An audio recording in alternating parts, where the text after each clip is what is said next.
Hello and welcome to another testing notebook today. The end of day 3 has just finished, so day 3 is finished here. It's just past.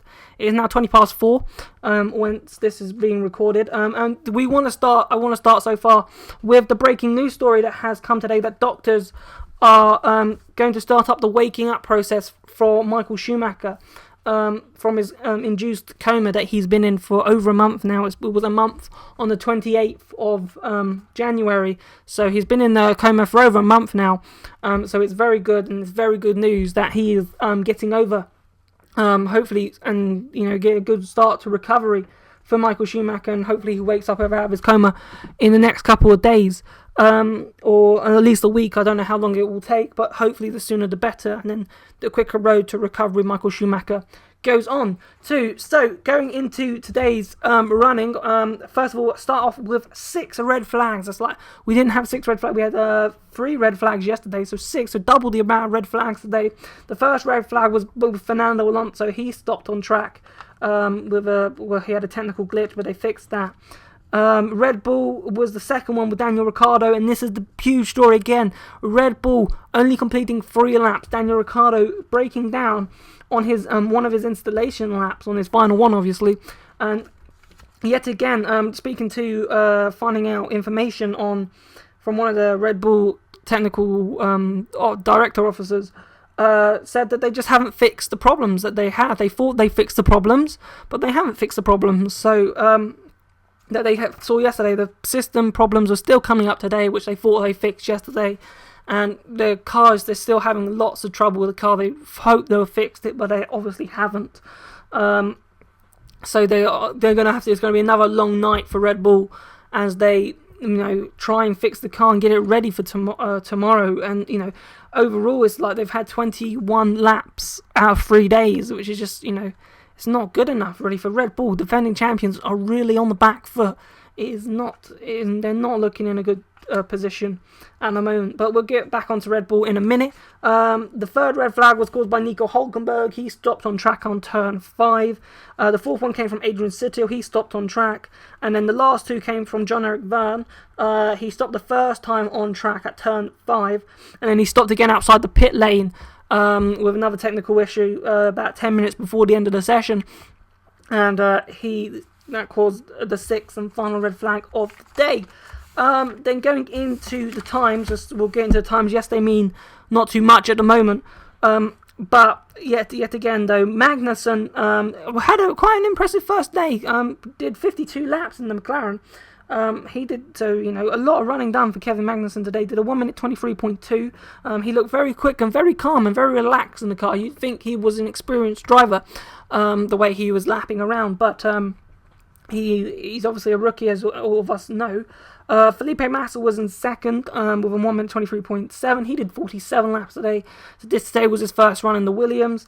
Lewis Hamilton was third with 1 minute 23.9. He did 62 laps, and Mercedes racking up the laps again with Nico Rosberg doing 97 yesterday. We have Hamilton doing 62 today, so Mercedes are looking on top of their form. And then you got Jenson Button, who was in the car in the morning, was lapping 1 minute 25.0. He completed 40 laps today, and then Fernando Alonso was 5th with a 1 minute 25.4, and he completed 57 laps. Nico Hülkenberg was in the 1 minute 26 dead, and only completed 27 laps. And then Verne was the slowest with slowest of the people who actually put times, 1 minute 29.9, and he did 29 laps. So then Robin Frins at Caterham didn't post a time, did 10 laps though, did 10 installation sort of runs. No official lap time was posted by Robin Frins and the Caterham. Chilwell, they managed to get that Marussia out towards the end of the session. He managed to do 5 laps without posting a time, but that Marussia looks very interesting. There is a picture of the car on our Facebook. It is probably with the nose situation, is probably the nicest nose there is, I think. I like the Mercedes, and I don't mind the Ferrari either, to be fair, but I think it's very similar to 2013's. It's just, obviously it's got the low bit, but the way that it looks pretty good from the side view that we managed to get. So pleased about that, and Marussia looks alright. and then you have Daniel Ricciardo in 11th, completing only 3 laps. So let's go back onto Red Bull. So they just haven't sorted out their problems. And it's weird that, Red Bull seem to have got a car at the moment. And, I don't know if Adrian Newey knew. Well, like, talking on day one, Adrian Newey was saying that we're playing catch up. We didn't spend enough time as everybody else developing the car because we were in a championship fight. So therefore we were developing the 2013 car rather than developing the 2014 car. And I don't know if he secretly knows that this car might not be a race winner yet. I don't know. It's still very early to tell, but the way that Adrian, unless he's just playing it down, because he could just also be, easily to the media, as people do, is just play their chances way down, and but to have 3 technical glitches, not even able really to get out on day 1, and day 2 do a few more laps, then the car to break down again, and then the car to break down again. It's definitely the most unreliable car on the grid as it stands. Is definitely the most unreliable car at the moment. So going into, I think that is really it for this podcast, or little notebook that I've got. The day was good, a lot more laps being done. So teams again starting to get hold of their situations, systems. Are really getting a handle on it, and reliability seems to be okay. So far, obviously, there's still the little niggling problems, mainly at Red Bull. It's mainly the Renault cars that really have the problem. So Toro Rosso, Caterham, and Red Bull are the only teams really that are struggling for reliability. Force India have stopped a few times. Sauber not doing too well either. But had some decent reliability with Esteban Gutierrez. Sotil did a couple of laps, but he had a red flag situation earlier today, which he stopped on track.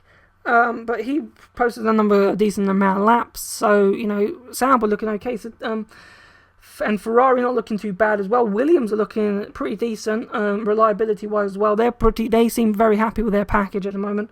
And McLaren not looking too bad. So everyone seems to be having a decent reliability. It's a Ferrari, McLaren engine, Mercedes engines, and the Renault engines don't seem to be there yet. But that is basically it for this podcast. I would like to thank you ever so much for watching again, or listening to it, wherever you were listening to it. We'll be back for the final day of Jerez testing tomorrow, to round up the whole testing notebook series for Jerez, and then we'll be back in Bahrain. But that is basically it for now. Please remember to like, favourite, and subscribe to F1 Breakdown, and we will catch you tomorrow. Goodbye.